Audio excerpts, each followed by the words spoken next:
আজ করব আমি ফুলকপি ভর্তা আয়োজন।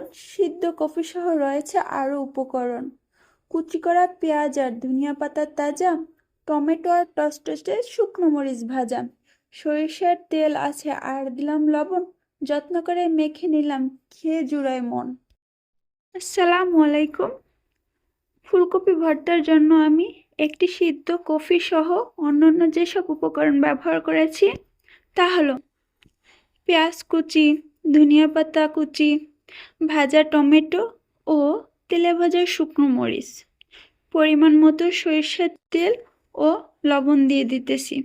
এগুলো ভালোভাবে মাখিয়ে নিতেছি। আপনারা যারা ফুলকপি ভর্তা খান নাই, আমার মতো এভাবে মাখাই খেয়ে দেখবেন, খুবই সুস্বাদু ও মজাদার। একবার খেলে পরের বার আবারও খেতে মন যাবে। আজ করব আমি ফুলকপি ভর্তা আয়োজন। সিদ্ধ কফি সহ রয়েছে আরও উপকরণ: কুচি করা পেঁয়াজ আর ধনিয়া পাতা তাজা, টমেটো আর টসটসে শুকনো মরিচ ভাজা, সরিষার তেল আছে আর দিলাম লবণ,